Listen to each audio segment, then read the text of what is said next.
なんという不純、なんという不真面目、感動、努力、地をより高きに置く者、これが勝者。やっぱりね。Halo teman-teman, kali ini admin akan melanjutkan alur cerita bagi Hanma tentang pertarungan antara Yujiro Hanma, manusia terkuat melawan biskuit Oliva. Di awal cerita, tampak Baki yang baru saja melakukan tes kesehatan bersama Dr. Kureha. Baki saat ini perlu menjalani pemeriksaan setelah bertarung melawan makhluk terkuat sepanjang sejarah yaitu Pickle. Di malam harinya, tampak Dr. Kureha mengeluarkan keringat dingin setelah melihat hasil pemeriksaan Baki. Dia pun menghubungi rekannya untuk memberitahu. Lama kemudian rekannya Dr. Kureha yang bernama Mogi Kenjiro pun muncul, dan alangkah terkejutnya dia setelah melihat bentuk otak yang sangat aneh. Dr. Kureha membenarkan kalau yang dia lihat itu adalah otak. Kemudian Dr. Kureha pun membenarkan kalau yang dia lihat itu adalah otak hominidae, atau lebih tepatnya Dr. Kureha meminta pendapat dan saran dari sahabatnya sebagai ahli ilmu saraf terbaik. Karena menurutnya walaupun dia tidak sebaik Mogi sebagai ahli ilmu saraf, tapi dia menyadari bentuk lipatan otak itu tidak seperti manusia normal pada umumnya. Karena kerutan otak itu jelas berbentuk seperti wajah iblis. Kemudian Dr. Kureha kembali bertanya apakah lipatan otak memang terkait dengan pribadi seseorang. Melihat otak itu, Mogi pun mengakui kalau ternyata dia juga tidak tahu apa-apa. Dia pun menganggap kalau otak itu sangat istimewa dan merupakan sebuah keajaiban.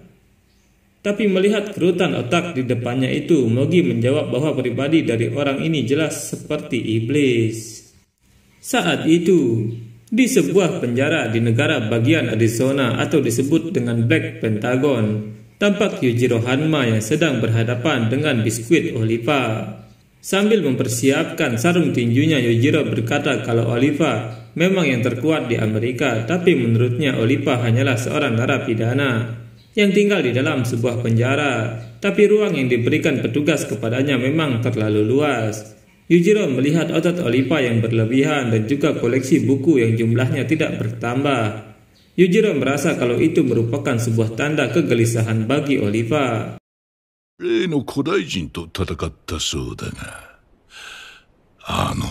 Lalu setelah memasang kuda-kuda, Oliva menyerang Yujiro Hanma, tapi sayangnya pukulan Yujiro lebih cepat mengenai wajahnya. Bahkan saking kerasnya pukulan itu, Oliva terpental hingga menabrak rak buku yang berada di beberapa meter dari tempatnya. Nanto yu fujun, nanto yu fumajime, kando. Kemudian sambil mengangkat kedua tangannya, Oliva berkata pada Yujiro kalau dia tidak unggul dalam adu tinju, yang artinya saat ini Oliva mengajak Yujiro untuk mengadu kekuatan, dan keduanya pun saling mencengkram hebat. Sambil mencengkram Oliva, Yujiro mengatakan kalau seseorang yang berada di posisi paling tinggi di atas permukaan laut adalah pemenangnya. Yujiro berkata seperti itu bukan tanpa alasan, karena saat ini kaki biskuit Oliva sedang tertekuk sehingga kepala biskuit Oliva berada di 1105,8 meter di atas permukaan laut, sedangkan kepala Yujiro berada di atas 1106,3 meter di atas permukaan laut. Yujiro unggul dibandingkan biskuit Oliva, sehingga akhirnya biskuit Oliva tampak berhasil ditaklukkan oleh Yujiro Hanma.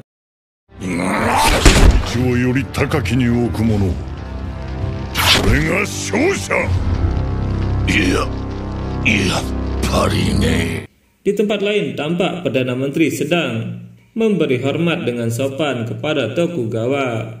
Terlihat seorang Perdana Menteri pun sangat menghormati Tokugawa, bahkan dia pun selalu mengeluarkan keringat dingin di setiap ucapan Tokugawa.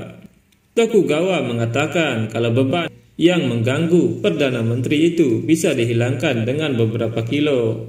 Dan kilo yang dimaksud Tokugawa adalah uang yang tidak dihitung dalam satuan yen, melainkan satuan kilo. Dan saat itu juga Tokugawa langsung memperlihatkan uang cash dengan berat 300 kilo atau senilai 3 miliar yen. Tokugawa kemudian menjelaskan permintaannya itu kepada Perdana Menteri. Setelah itu Perdana Menteri mengadakan pembicaraan dengan kedua menterinya, dan ternyata Pembicaraan itu tentang pertengkaran seorang ayah dan anak. Kemudian Perdana Menteri bertanya kenapa hal sepele seperti pertengkaran keluarga itu hingga membutuhkan persetujuan negara. Dengan wajah pucat, Menteri Pertahanan menjelaskan kalau Menteri Pertahanan sebelumnya sempat mengabarinya tentang Yujiro Hanma karena namanya saja sudah begitu terkenal dan mendapatkan penghormatan selama beberapa tahun, termasuk dari para pendahulu sebelumnya. Mendengar penjelasan seperti itu jelas membuat Perdana Menteri penasaran dan dia bertanya tentang sosok pria tersebut. Menteri Pertahanan berkata kalau sangat susah baginya untuk menjelaskan sosok itu kepada Perdana Menteri. Tapi menurutnya Yujiro Hanma bisa dikatakan sebagai pria yang sangat kuat dan kekuatan itu sudah di luar nalar seorang manusia. Kuat yang diartikan sebagai kekuatan murni atau kekuatan fisik. Perdana Menteri mengatakan kalau Jepang merupakan negara yang diatur oleh hukum, jadi bagaimana bisa seseorang dengan kekuatan kasar seperti itu dapat menjadi sebuah ancaman. Kemudian untuk memperjelas, Menhan akhirnya menceritakan kisah lama. Kejadian itu terjadi pada masa pemerintahan Perdana Menteri sebelumnya yang saat itu diserang secara langsung oleh Yujiro di kediaman resminya. Bahkan gilanya Yujiro sempat menelpon Perdana Menteri sebelum memulai aksinya itu. Oleh karena itu, untuk berjaga-jaga lebih dari 100 pasukan anti huru-hara bersenjata lengkap melakukan siaga untuk menjaga Perdana Menteri. Tapi barikade itu diterobos dengan mudah oleh Yujiro Hanma. Setelah mendengar kisah itu, Perdana Menteri bertanya pada Menteri Pendidikan, apakah dia mengetahui kisah itu. Menteri Pendidikan mengaku kalau dia hanya pernah mendengar rumor saja. Menhan menjelaskan kalau pada saat itu Perdana Menteri membungkam media untuk menjaga ketertiban. Mendengar penjelasan itu, Perdana Menteri pun kembali bertanya apakah senjata terkuat dari negara tidak dapat menandinginya. Menhan sadar kalau Perdana Menteri belum sepenuhnya mengerti sehingga dia kembali menjelaskan kalau Yujiro Hanma merupakan satu-satunya orang di dunia yang menjalin perjanjian persahabatan dengan Amerika. Mendengar itu, Perdana Menteri terkejut karena perjanjian persahabatan biasa dilakukan antar negara. Tapi hanya seorang Yujiro Hanma bisa melakukan perjanjian dengan sebuah negara besar. Setelah mengetahui betapa ngerinya Yujiro Hanma, akhirnya Perdana Menteri diperlihatkan sosok Yujiro Hanma lewat visual terbarunya. Melihat wajah Yujiro di video membuat Perdana Menteri semakin pucat. Bahkan dia pun berkomentar kalau wajah Yujiro Hanma tampak seperti iblis. Kemudian Sekjen berkata kalau Yujiro memanglah jelmaan iblis yang sebenarnya. Mendengar perkataan itu, Perdana Menteri menyangka kalau Sekjen merupakan penggemar dari Yujiro Hanma. Mendengar pernyataan itu, Sekjen menyadari kalau Perdana Menteri tampak belum mengerti juga. Dia pun kembali menjelaskan Yujiro Hanma adalah satu-satunya pria dengan kekuatan murni dan dengan satu tangan saja dia bisa mewujudkan apapun keinginannya. Dengan kata lain, Yujiro merupakan panutan dari semua pria yang ada di dunia. Mendengar hal itu, Perdana Menteri kembali bertanya apakah tidak ada yang bisa mereka lakukan, seperti menembaknya dengan sniper.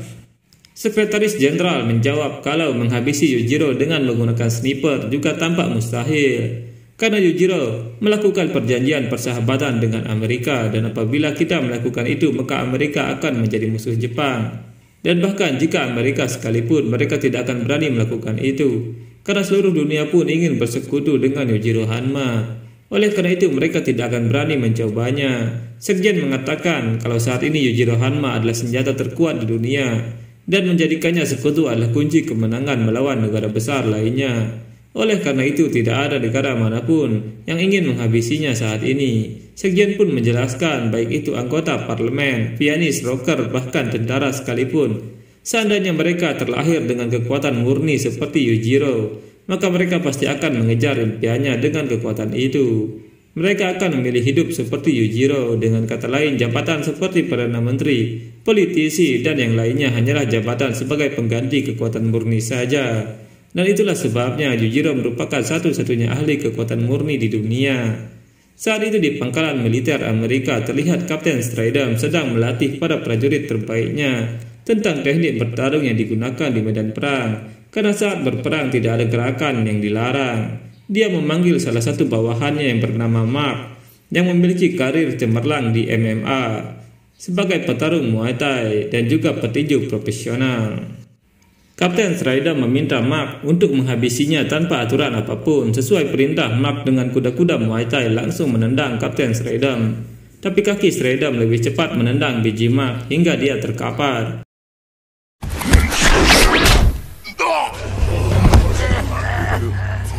Kemudian Howard dengan keahlian judo berakhir dengan matanya yang terkena colokan jari Shredder. Setelah itu Richard, seorang petinju yang berakhir dengan bantingan. Lalu Smith, seorang pegulat, dipukul hingga roboh. Dan yang terakhir adalah Takahashi dengan kemampuan Kobe Jutsu diikat dengan sabuk hitam Kapten Shredder. Setelah memberikan beberapa contoh, Kapten memberikan nasihat kepada para bawahannya tentang adanya perbedaan besar antara pertempuran di medan perang dengan seni bela diri biasa. Oleh karena itu dia pun meminta para bawahannya itu untuk menggunakan gerakan terlarang di medan perang. Setelah membubarkan pasukannya, Kapten Shredder tampak sedang mempersiapkan bahan peledak skala kecil yang dia simpan pada sarung tangan dan sepatunya yang sudah dimodifikasi. Semua perlengkapan itu dia siapkan untuk bertarung menghadapi Yujiro Hanma. Karena sebelumnya Yujiro berpesan pada Shredder apabila Shredder masih ingin mempertahankan hubungannya dengan Yujiro Hanma, maka setahun sekali dia harus berusaha untuk menghabisinya. Entah itu menggunakan senjata bahan peledak atau nuklir sekalipun. Itu adalah sebuah syarat yang diberikan oleh Yujiro agar dia bisa diakui sebagai orang terdekatnya.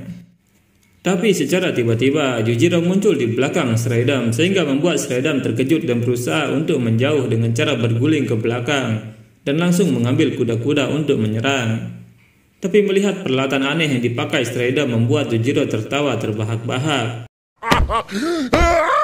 今回は何だと。去年は100年に一度の、2年前は類いまれに見る、まるでボジョレ・ヌーボーのキャッ。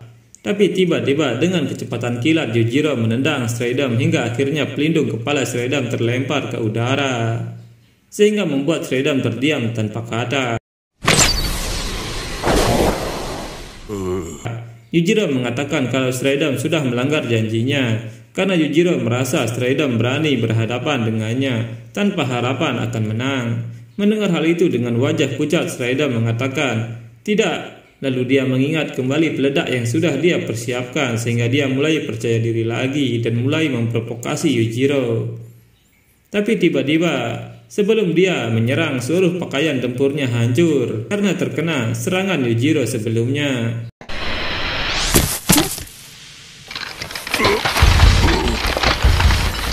Shredder sebisa mungkin menyembunyikan ketakutannya dan dalam keadaan panik tiba-tiba saja dia memukul kedua tangannya sebagai tanda untuk memulai pertarungan.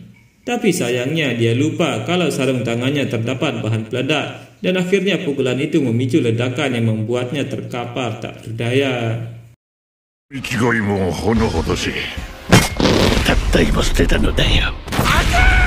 Di tempat lain, terlihat Baki yang sedang berlatih di ruang bawah tanah rumahnya. Tidak seperti biasanya, saat itu Baki terlihat sangat tegang ketika akan menghadapi lawan imajinasinya dan ternyata sosok itu tidak lain adalah manusia terkuat di bumi, Yujiro Hanma. Meski begitu, Baki merasa kalau lawan imajinasinya itu belum cukup kuat apabila dibandingkan dengan yang asli. Tapi tiba-tiba saja lawan imajinasinya melancarkan sebuah serangan kepada Baki sambil melepaskan pukulan yang sangat kuat. Melihat itu, Baki berusaha untuk membalas pukulan tersebut.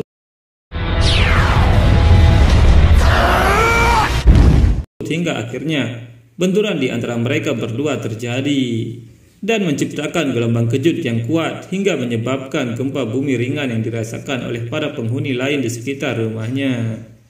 Akibat pukulan itu, Baki terlempar hingga menghancurkan tembok, lalu dia akhirnya terkulai lemas tidak berdaya. Ternyata sosok itu lebih kuat daripada yang dia bayangkan sebelumnya. Di tempat lain terlihat Yujiro yang sedang menemui Tokugawa di kediamannya. Maksud dari kedatangannya adalah meminta Tokugawa agar melakukan cek kesehatan.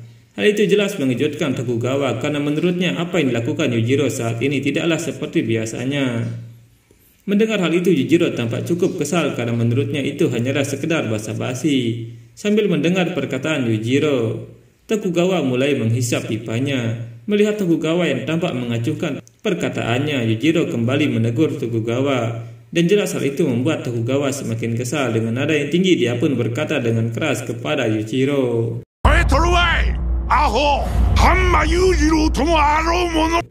Tapi setelah itu, Tokugawa tiba-tiba saja menjatuhkan pipanya dan saat ini dia merasa ada yang tidak beres dengan tubuhnya. Kemudian dia mengalami batu yang sangat parah sambil mengeluarkan darah. Tidak lama setelah itu, Tokugawa akhirnya tidak sadarkan diri. Melihat kejadian itu, Yujiro tampak menyesalkan tindakan Tokugawa karena sudah mengacuhkan peringatannya hingga akhirnya dia meminta pelayan untuk segera menghubungi dokter. Yujiro kemudian pergi dari kediaman Tokugawa dan dengan santai dia berjalan di tengah kota. Jelas saja auranya itu membuat semua orang tidak berani untuk mendekatinya. Tapi saat itu hal menarik yang akhirnya terbongkar yaitu Yujiro Hanma dapat melihat kelemahan seseorang hanya dengan pandangannya. Mulai dari sel kanker mikro yang bahkan belum disadari oleh penderitanya, bahkan hingga lubang gigi sekalipun. Dia bisa mendeteksinya, atau dengan kata lain matanya itu bisa menembus organ dalam pada setiap manusia. Dengan matanya itu juga Yujiro bisa melihat titik vital seseorang. Bahkan mesin ronsen berkualitas tinggi atau ahli bedah terampil sekalipun tidak dapat menandingi tingkat keberhasilan mata Yujiro Hanma. Sekian video kali ini, kita bertemu lagi pada video berikutnya. Bye-bye.